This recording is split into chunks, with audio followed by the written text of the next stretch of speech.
Hello, everyone. Okay. Whoa, where am I going? There we go. We're going that way. Where am I going? What's happening? So I'm coming to you with the 411. Welcome, everybody, and blessings to you all.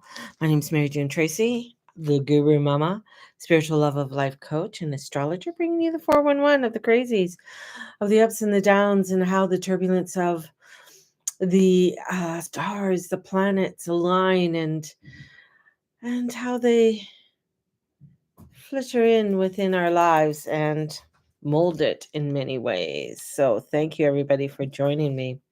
So, come on in. Welcome. Hello, Catherine. It's another day. We are on the weekend of Mother's Day. So, happy Mother's Day as we're entering into this time where, let's go to the plant shop. Let's go and get some beautiful things and let's get some stuff for Mother. Isn't that nice?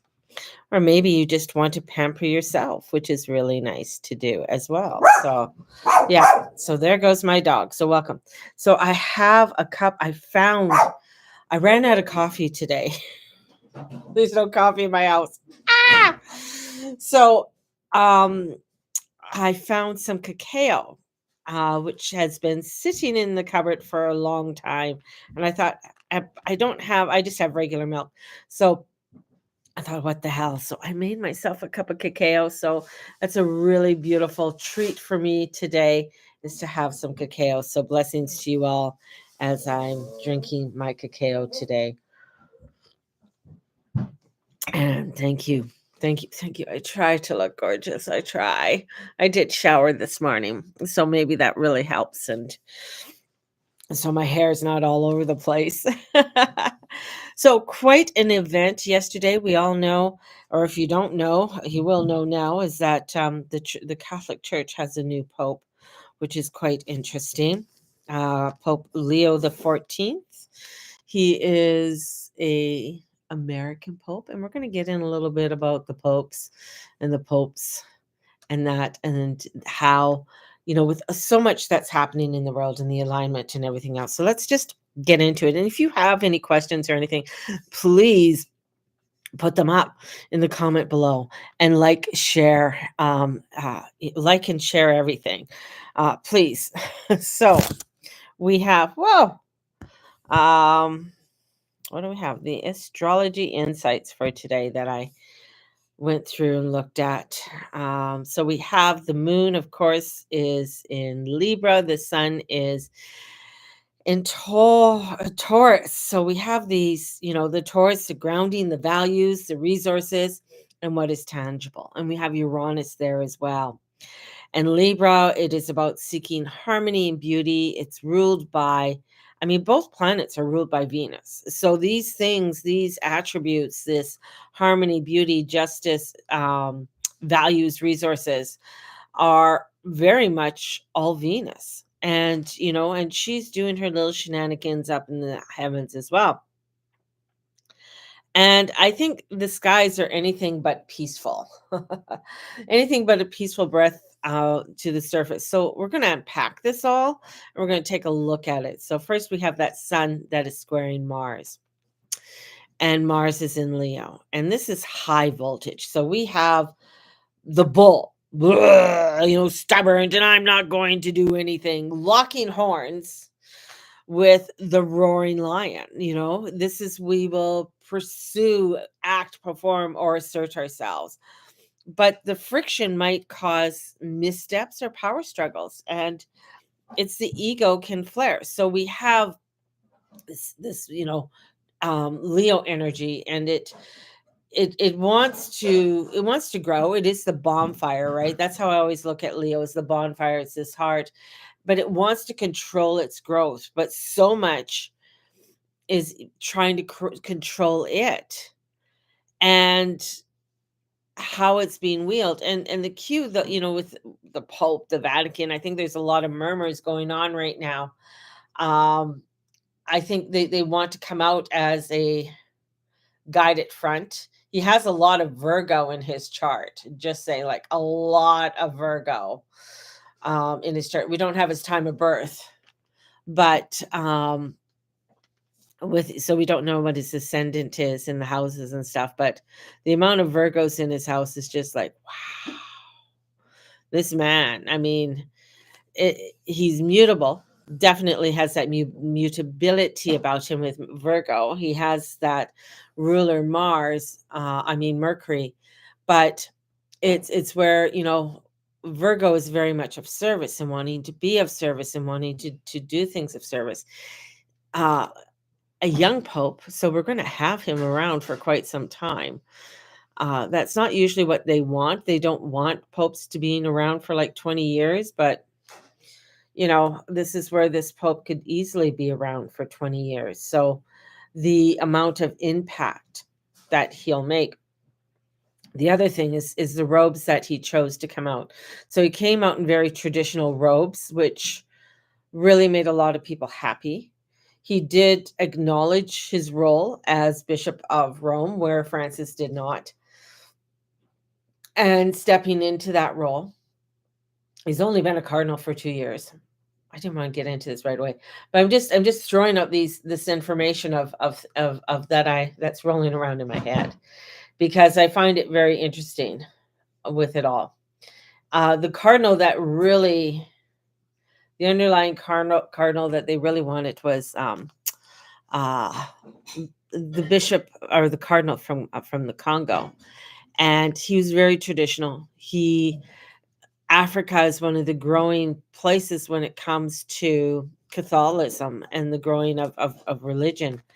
And I feel there's, with that growth, and he's very conservative. I think it's Father Saul, I think a name, or Sal was his name. But they didn't choose him, which was very interesting.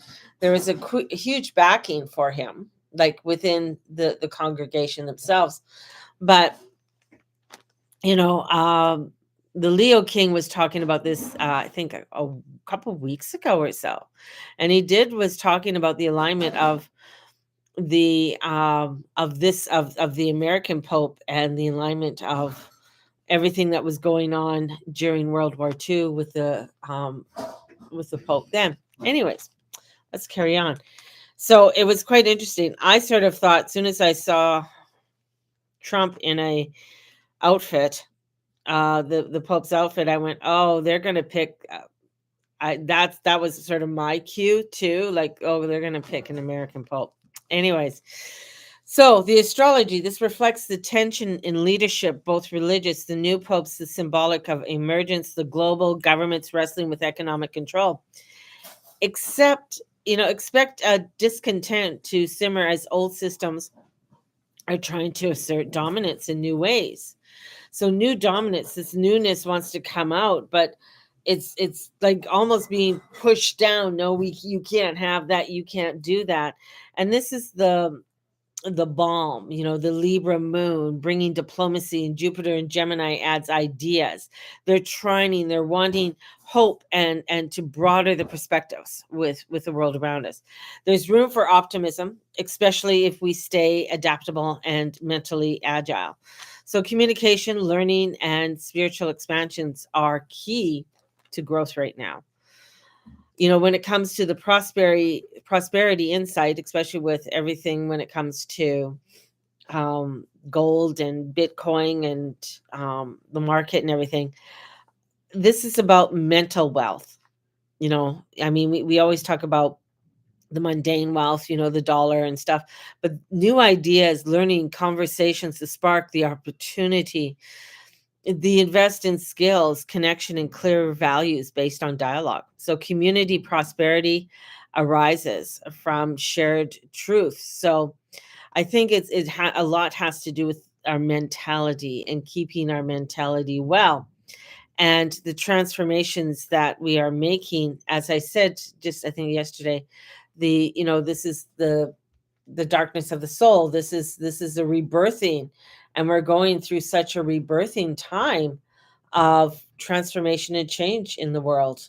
And we have moon that's opposite Chiron, and Chiron in Aries is tender feelings are arising, unhealed wounds around identity and actions and being seen can be activated.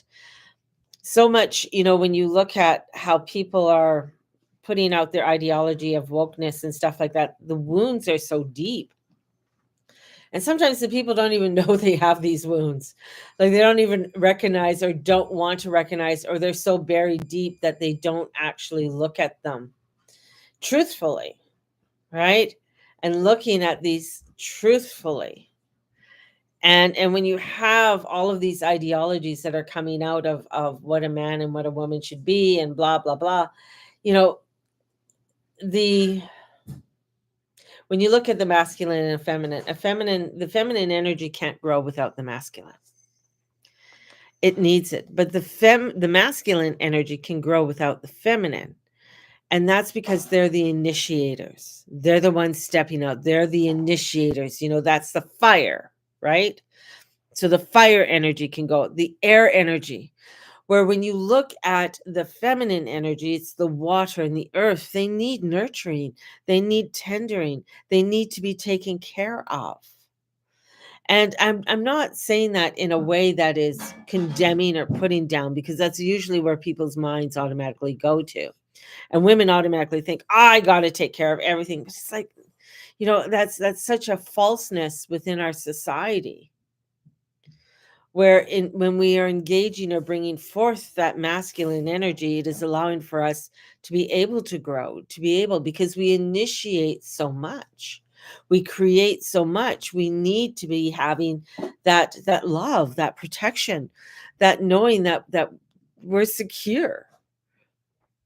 And many times we are in a world where we are the ones that have to bring in the security. We have to, and that's why we're in a society that is drained. We're in a society where a lot of women are at the breaking point, right? But the masculine also gets very afraid that, oh, what is this feminine energy going to do? How is this feminine energy going to partake in this? Yet without the two, I mean, yes, the masculine can initiate and grow and do, but it cannot come to its fullness or its peakness without the feminine. It still needs that initiation, that caring, that tenderness to it, right? And as we are coming in, especially with this moon trining over to Jupiter, we are wanting to have that communication. We're wanting to have that balance and look at that balance and what that means and what that looks like. And it can get where people can overthink it. There's so many scars. Like if we ever felt like we're enough or too different for traditional systems, like religion or government or even capitalism, today pokes at those scars. This is where I feel going back to the wandering, going back to the mountains, to the deserts, to the waters, to really start to begin to search for the divine, search for that knowingness. The spiritual energy that's coming through. Oh, thank you. This spiritual message is that you're not broken. You're evolving, and this part of the alchemy of becoming whole. So we're not broken. We are evolving, and this transformation and transcendent energy is, it can feel like we're being thrown into a washing machine and thrown all the way around. And Venus, coming over to Mars. I mean, this is Aries and Leo. This heart of the fire, right? The love, the art, the desire, the personal expression, all have a runway. And this essential creative aspects that help us to unify opposites, divine feminine and masculine, the inner yin and the yang. This is where prosperity is born, from alignment, authenticity, and courageous self-expression, right? So we're in this sparking, we're in this newness that's coming in. Yet I feel the image I get is just like the gates aren't opening for us, or we're feeling the gates aren't open. But it's where it's not to push up against the gates, it's to look around to see where there's other ways to come into this transformation, other ways to maybe even move around this gate, because the gate's connected to a fence, and this fence wants to contain us. But the containing, they're finding they can't, right? So when we look at this, the shock of this newness that has come in, whether it's, with the Roman Catholic Church, the influence is rarely overt anymore, right? It moves subtle through the tradition, symbolism, and quiet diplomacy.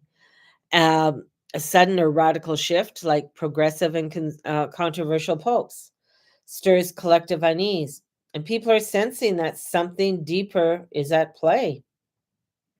This Pluto retrograde in Aquarius now, and the sun in Pisces is a spiritual structure. And when looking at when different popes came in, Saturn and the North Node seem to have something there. So there's something about the structure and wanting to rise to something, wanting to grow from the old. And this is where, the structures are being dissolved and remade.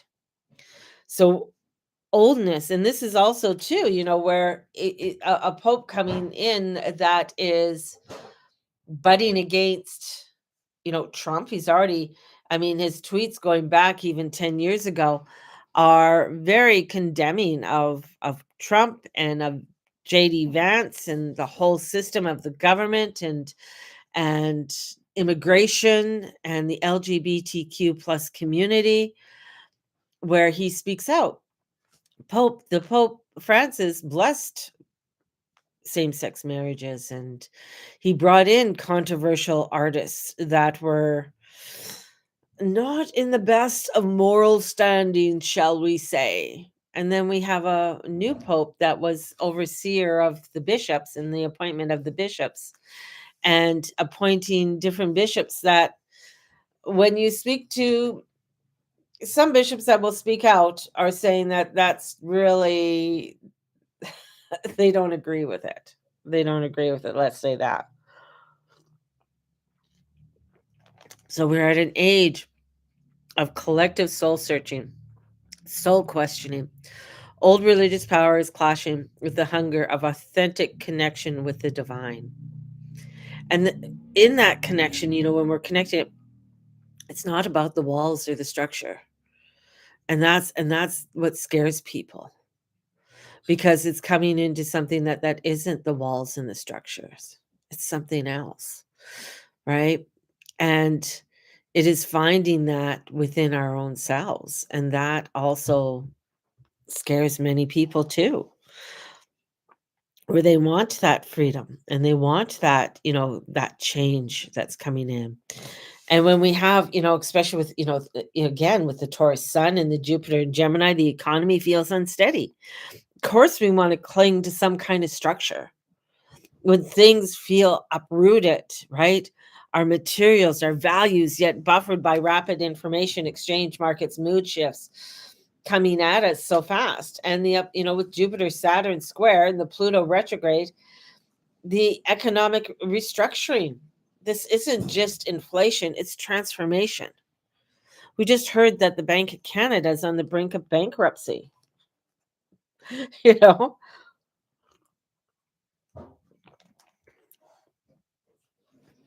and our whole, and I look around and I see all of these houses being built around me and being sold very quickly. And to be able to afford these houses, each person has to earn, who's ever buying, if it's a dual income, has to earn at least 100 grand each in order for them to hit that 30% mark. Because your income, you shouldn't be paying more than 30% of your income towards your home, so they say. And here, in order to buy things, and this is where, again, this transformation, this is where people's ideas and formations of family and everything, I feel over the next, I'm going to say over the next few years, or even over this, especially in this year, are going to change dramatically. shifting from a consumer to a creator, owning your skills, your voice, your small niche, reinvest in local regenerative spirituality rooted economies. Wealth is not just money, it's resilience, it's relationships, it's knowledge and access to nature. That's what it is. And who is it? John Dee. Who is it? John Dee. John Dee. For those who don't know, John Dee was the astrologer to Elizabeth I. He was one who actually oversaw the witch trials, and he was even scrying and overwatching over these witch trials, which is like, well, okay, on if these women were witches and everything else. So it's quite interesting.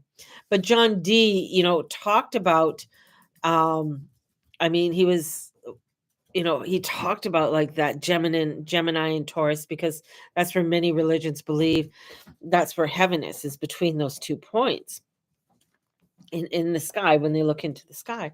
And that's where the Gemini and Taurus meet.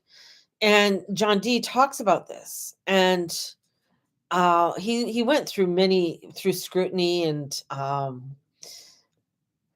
but when he died, and he was also one who channeled angels, like he talked to Gabriel and he channeled many, having the different angels come to him. And he talked about the angels coming and him channeling these angels and directing him. And in his last days, people like, oh my God, he's penniless. He has no money. And it was basically for him, it was like, I don't need money. Like, what's money going to do for me when I die? Basically that. So when you look at wealth is not just money, it's the resilience, the relationship, the knowledge. The knowledge he left us is tremendous. It lives on. When you go into hermetic or mundane astrology, John Dee is one of the astrologers that people look at and study. I have one of his booklets. So this is knowledge and access to the nature.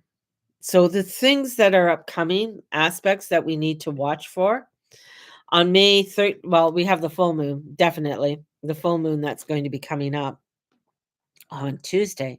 But we also have from May 13th to 14th, Mercury's going to conjunct Eris. And that's truth bombs, whistleblowers. So in the next couple of days, as Mercury is moving to the end of Aries, information is going to start coming out. And we're seeing that with I know Project Veritas was his thing that he did, but he's bringing out truth bombs about, when it comes to the Epstein and um, Pam Bondi, and how much, like tapes of her talking to a nanny about what they're finding, with all of the Epstein information. And it's horrendous, right? So all of that coming out, and plus more about the royal family and others, right? These are just like tip perks. So when you look at this heiress and so much more is going to come out. This is like, oh my gosh, this is almost like the tip of the iceberg, even right down to things happening in India and Pakistan, and how Pakistan is like, really um wanting, not wanting to be dictated to by anyone, and looking at their own sovereignty. And especially when you have a lot, I mean, what's happening in Pakistan and the infiltration, because Pakistan backs onto Iran and a lot of these Muslim countries, right? And how the ideology of the extremists of the Muslims, are coming through and wanting to control and take apart. On May 17th, Mars squares Uranus. So this is explosive. So unexpected things, this is to be nimble and not reactive. So a lot of things coming out, a lot of things sparking. That May 17th, I just feel with Mars being the god of war and Leo squaring over to Uranus and Taurus could be it could be earth shattering, could be something that is very earth shattering with Uranus. Mars could bring in a spark, could bring in something that is very explosive when it comes to energies that day. And as we're looking further on, we got two countries that have atomic weapons. What does that mean? What does that look like? When it comes to, this is where a lot of people say, oh, that wouldn't happen. I'm not, I'm looking at the astrology. I'm just like, hey, you know, it's, anything can happen. Anything can happen there. So there's a lot of explosiveness that's coming forward. And then later on in May, we have, with another full moon that's going to be coming up, and wanting to bring in clarity, wanting to have that clarity, right? So we have this duality that's going on with this full moon in Scorpio, and then from from Scorpio we have a new moon that will happen in Gemini, and then a full moon in Sagittarius at the end. And Sagittarius is like clarity, revolution, around global beliefs, systems, travel, truth, freedom, migration, immigration. That's Sagittarius. Sagittarius is like, oh, you mean I can't get through that hole? Oh, really? Watch me. I will break that hole down for me to get through it. So this month, and as we're leading to even to the end of the month, I feel like there's going to be so much um that's coming forward, and so much expiring, coming out, and for us. And this is where, also for those who are getting their full moon readings, they're going to be coming out this weekend. They're going to, some of them are going, I'm going to be doing some of them today.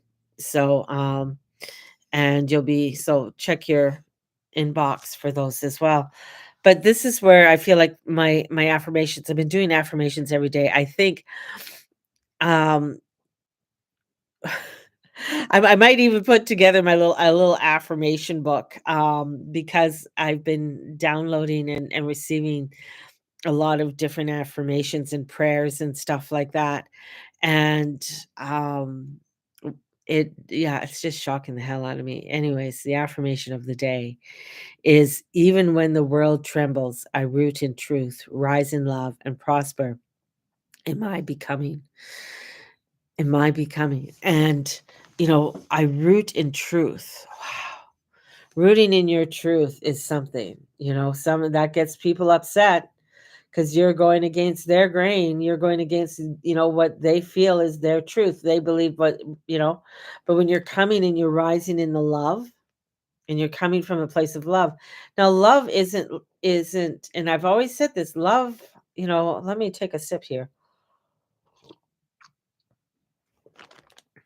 Love isn't, it's kind, but in being kind, that means you're standing in your truth, right? To bend over because you think, oh, well, I love them and I want to take care of them and I want to be nice. That's not love. That's not love, right? We're not holding people accountable. We're not holding people to where they should be. We're allowing them to be able to be wherever. We're not doing them any good, right? So this is holding people responsible for their actions, for what they need to do. So the world's trembling because Mother Nature is beginning to hold things accountable, getting people to wake up, and see more. So maybe a few years ago, people weren't paying attention to, in 2013, what was going on. But with what has happened since 2019, 2020, people are like, no, hang on, there's shit happening. We're awakening to this crap. We're awakening to what's going on, right? So this is to prosper in my becoming, just to allow for that opening, because it's in that opening I'm going to get the clarity, and I'm going to get the revolution around the global beliefs and the systems that are happening right now. And we have this beautiful empress coming in, and she reminds us that we have to connect with nature, right? So when we look at that tarot card, the Empress, she is, she's blossoming, she's blooming, she's pregnant, she's flowing with these beautiful, this beautiful energy, the water behind her. She has this symbol, a heart of Venus. Venus knows her value. Venus knows what she likes and what she doesn't like. And sometimes, it's like, well, people get angry with that because they feel like, well, you should do it my way, right? You should look at, you should have it. What it's oh, I got in my head. So you expect certain people to dress a certain way, right? You have an expectation, or you have an expectations on how they should do it. And this is where you're putting your expectations on them, right? Instead of taking them from where they are at. And that's love. You take them from where they're at. Maybe there is adjustments, that need to happen, or they need to understand or have more self-worth about their selves with how they're dressing, right? Or it could be that, hey, they're stepping out and they're being bold with some kind of new outfit, some kind of newness, and it scares you because you're afraid to be that boldness. You're afraid to be that person to step out to do those things. You're afraid to dress in that new bold colors, or wear your hair in a different way than what you've usually worn it, right? So this is where this Empress comes in, and she embodies that. She embodies the abundance of nature and creativity, and trust the cycles of growth, right? This prosperity, this is to let her guide your heart today. And with that, bring in basil, like, that basil, the uplifting, the one that you put basil into your spaghetti, so all of the beautiful spices expand and ignite in many ways, right? And you can add basil in many ways. You can add it to your tea, you can add it to your meals, you can add it to your altar. And bringing in green avitrine, right? So this is the stone of opportunity, carrying it today for luck, heart healing, and gentle push. Green avitrine is very beautiful. I usually have a piece. Anyways, I can never find my crystals when I want them. Just saying. Just saying. Can never find them when I want them. Oh, it's just. But bringing in that green avitrine today is absolutely beautiful. So allowing for that energy to come through. There is a lot, when it comes to um, what's unfolding, especially when it comes to traditions or what people feel are traditions. I gave, I think, to Declan Joe, I wrote a prayer for her yesterday, and I'm going to share it to you, of the prayer that I did up for her. And it's a daily prayer, and it's a beautiful, I find it's a beautiful prayer. I like it. And it says, "Beloved ones, I don't always feel worthy. I don't always feel strong. I don't always understand why the world feels so broken, or why my heart feels so tired. But still, I come. Still, I light this candle in the quiet. Still, I whisper your name. Not because I'm sure, but because I hope you are still listening. Mm. If there is love for me, let me feel it. If there's mercy for me, let me rest in it. If there's a place for me, let me remember I belong. I offer you my breath, my tears, my trying. Meet me in the mystery. Hold me where I cannot hold myself. Amen." Wow. Beautiful. A beautiful prayer, a daily prayer, um, for us today, in helping and guiding us when the world feels crazy. And, this is us stepping into this mystical energy. And I've been working on so many different things recently, and I find myself coming in and being, getting into that mystic side of my spirituality. And in it, it's not, I find the mystic side, or the spiritual side, can be feeling kind of lonely, like the person in the monastery that's in the room writing everything up, kind of thing, and how that people won't really understand everything that's going on. And but I feel like there's this anchor that's coming in, and that's getting us to really, that is being called for us to stand in clarity and devotion and spiritual sovereignty as false lights rise and sacred truths are obscured. And we are in the time of the great unveiling, the apocalypsis. The church is being tested and the soul is being refined. And I feel when I say church, the church, I mean, we are the church. We are that spiritual guide. We are being redefined. The brick and the mortar is also being redefined too. As I said, even in England, they're wanting to rename the church. And I feel like it's like almost wanting to take away that sacredness and just bring it into, there's a difference between a community hall and a sacred temple, or where people gather to meet and greet one another, which is great, and they can talk and they can you know share a meal and things like that, and kids can run around, to where you actually come into the solace of the sanctity. And that's where I feel things are being taken away. And that's why it's so important for us to have that daily practice to protect our temple, to protect ourselves and embody the divine will, and to understand that even though things are crazy, things are, we still have to step into that faith and that hope and that love and anchor ourselves in that truth in order for us to move forward. We have to bring in that Holy Spirit, the divine Sophia. I mean, Sophia is the goddess of wisdom.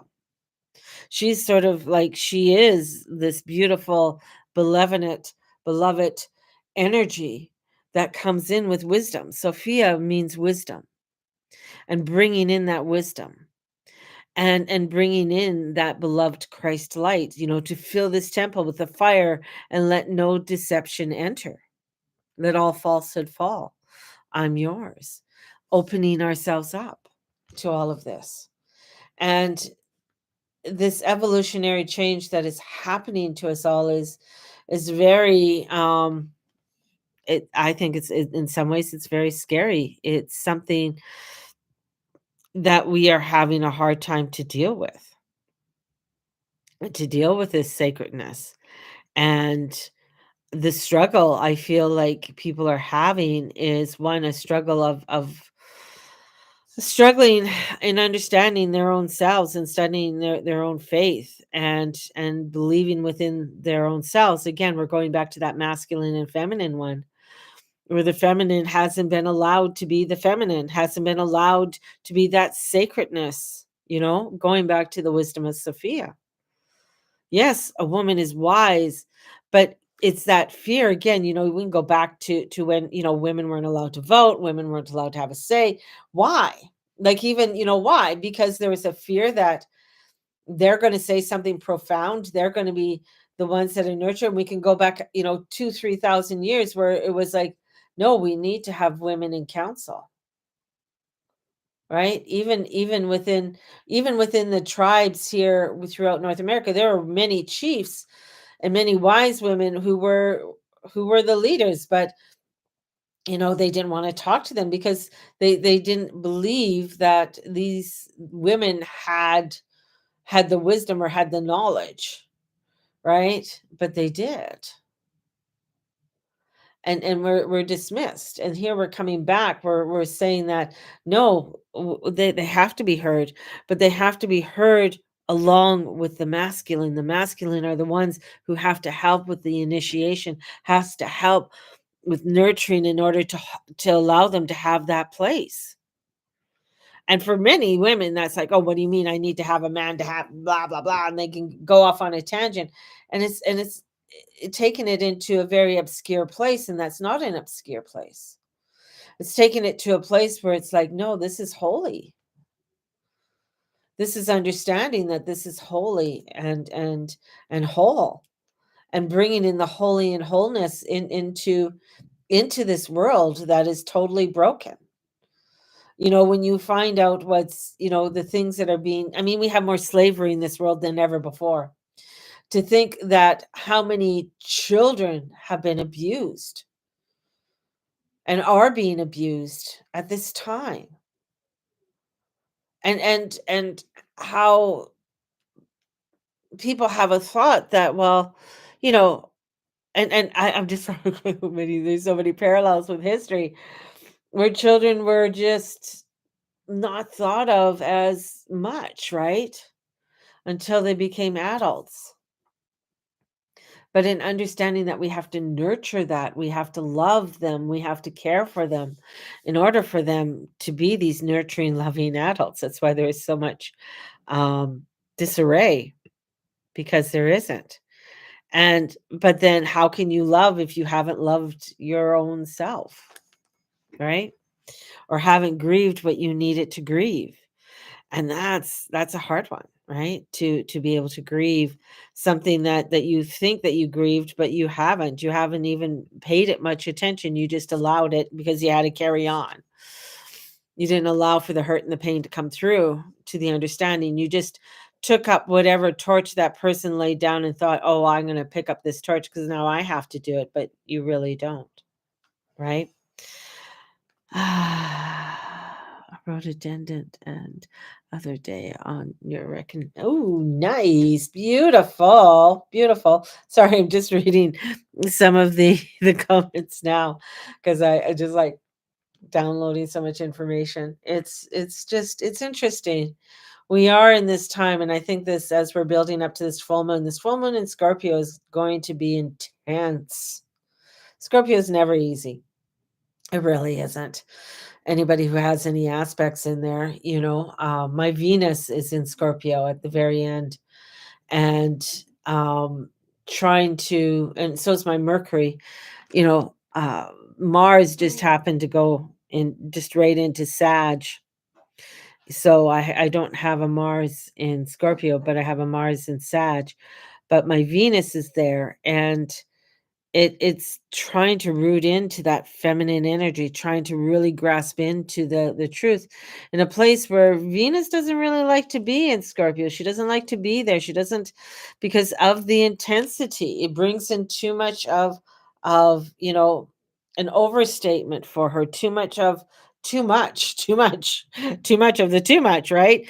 Give me back to Libra. Let me bring in the balance. Let me bring in where I can see things, where I can bring forth, the love and the relationships and the understanding and the Taurus and the delectable things in life, right? Where, here comes um Scorpio, and Scorpio deals with a lot of seededness, right? It's ruled by Mars and Pluto. So, and it takes you to depths that you don't want to go to. Don't want to go down there. I don't want to go down to the basement. I don't want to clean that shit up. I don't want to be in there, right? And many of us really get to where, you know, that's um that's a place where we have to go. We're in a place of shadows, of discovering these shadows, discovering what these shadows are. So, yeah, crazy. So I have a sale on my Mother's Day sale. So readings are $88. I'd be grateful if you guys bought one. I also have the Sacred Summer series, and the first part of the Sacred Summer series is June, and that is embracing our flame, because we're, and embracing the Cancer energy as we are stepping into the summer and bringing forth the beautiful energies of summer. So we have the series coming forth. So we have that's happening, and it's $50 if you want to do the June one, or if you want all three, it's 100. We also have the course, and on May 24th, And that has to do with my mind is that has to do with Neptune and Saturn, and Neptune in the Helio and Saturn in the Geo, coming together in Aries, and what that what that's going to look like. How are we going to embrace this energy? Because this is going to be a dance, because they're both going to retrograde back um into Pisces, and then in February of next year, you know Neptune is never not you're not going to see Neptune back in Pisces for another 164 years, right? And this conjunction with the two are is a conjunction that hasn't been around. Some astrologers are saying 10,000 years, others are saying 8,000 years, and so anywhere between 6 and 10,000 years. I mean, it's a time before time of this. So we are in a time before time of transformation and changes right now.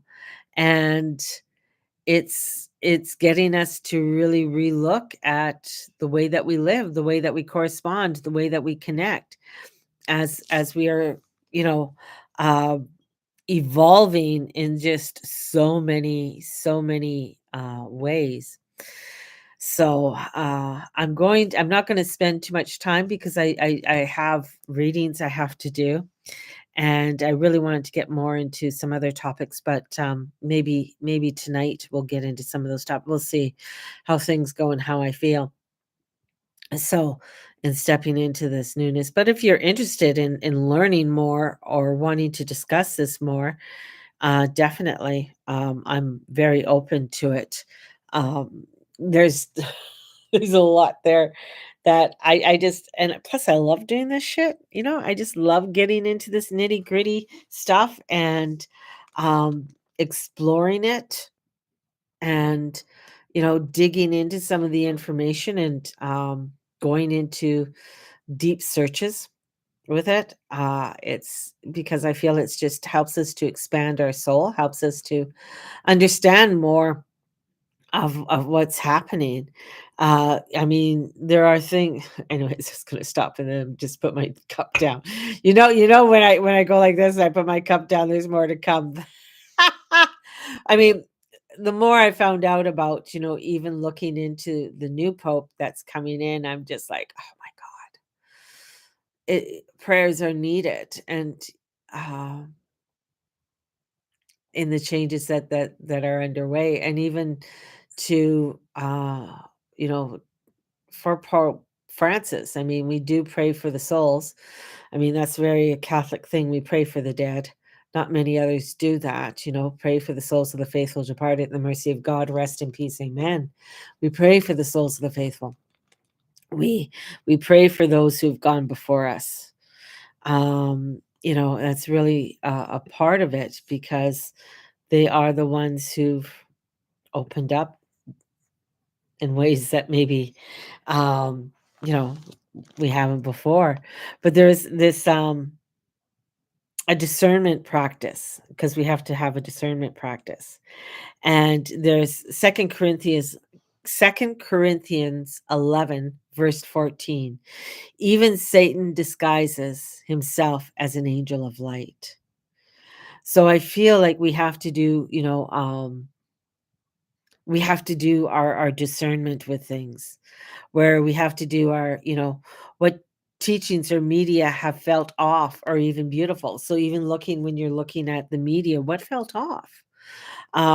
Where am I compromising truth for comfort or belonging? And what does my soul know, even if my mind doubts it? Like, your body knows, your body reacts even before your mind. Your body knows things, right? I taught this in Journey Club. Your body knows. Your body doesn't lie, right? Your body knows things. Your mind will fuck it up in some ways. That's why people, feel they have these things or have these attachments, but your body's, like, when you tune into the body itself, it'll say, no, you're not attached to this. You're not a part of this. This isn't where you need to go. So use the pendulum. if you use pendulums or oracle cards, or if any particular books that spiritual books that you align with, or a Bible to confirm when needed, but always test the spirit first. Always test. Don't just trust blindly. Don't just trust, in what they're doing. Even, when it comes to different artists and listening to different artists and what they're singing. I mean, especially, I've never liked Beyonce. I've never liked her husband.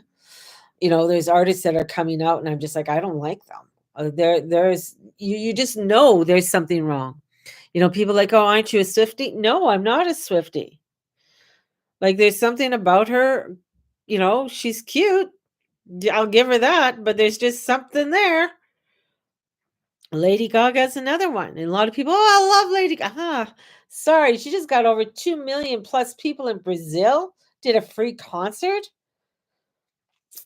Ugh, I don't know. I like Justin Bieber. I know he's going through some shit. There's some old rock and roll bands that I really love, that, but then there's other ones that, have been compromised. Like, have been psyops. The Doors were part of a CIA psyops, on getting into the music biz. So that's why it's so important for you to trust in your information, trust in your gut in things, because there's shit out there that you really have to look at and discern at, right? And not just take it at face value. It's funny, I was never one, when people went after, the new trendy music, Bay City Rollers, to state it myself, Sean Cassidy. I was like, I don't know. I'm, yeah, I guess they're trendy, but it just didn't feel right. Didn't feel right. Where, other music that I would listen to was like, I I listened to some odd music when I was a kid, and I didn't tell too many people of the music that I did listen to, right? So I wasn't one who listened to a lot of trends, nor a lot of heavy rock. Like, a lot of heavy metal music, when I listen to it, I'm just like, holy fuck, they're into some crazy shit. Although I had a lot of friends who were really into the heavy rock and metal, right? And there are some that were good, of course, like, I didn't mind AC/DC once in a while, but I never got into Metallica or anyone's like that. Um, Aerosmith a little bit. Run DMC I didn't mind, but some of the stuff, like, when it got into a lot of, like, deep, heavy hateness, hating and memeing, and when people are being explicit within the music, I feel like there's ways of being explicit without being vulgar. And maybe, people will say, oh, you're being a prude. I'm like, oh, I'm a Scorpio, baby. I ain't fucking a prude. But I do know that there's some underhanded seediness when it comes to a lot of shit. But there's when you can come with grace. The thing is, one thing I was always taught about manners. Manners isn't that you're an upper crust, or that, manners are understanding and how you can have respect for others that are around you, and having that respect for others that are around you. And that's what manners is. It's not about, thinking, well, I could just go fart wherever I want to fart. Well, yeah, you can, really, you can, but you're also, oh, why should I care about what other people think? There's an argument for that. But then there's also where it comes to, why do you want to do that? Why do you want to be that vulgar? What is it within you that you are wanting to do? Anyways, I digress. And I keep you here too long in my craziness and my thoughts that go on in my head. I have some readings to do, and I want to send you guys out so much love. Thank you for joining me. May the Lord and Lady watch over you. Bring out the Empress card. Take a look at the Empress card and some green adventuring, and maybe cooks with some basil today, or maybe buy a basil plant. That would be cool. And buying a basil plant. So, sending you out so much love. May the Lord and Lady watch over. Know about my sales. buy me a coffee. Uh, and sending you guys out so much love. Talk to you guys later and check your inbox for your astro readings. All right. Bye bye. See you, love.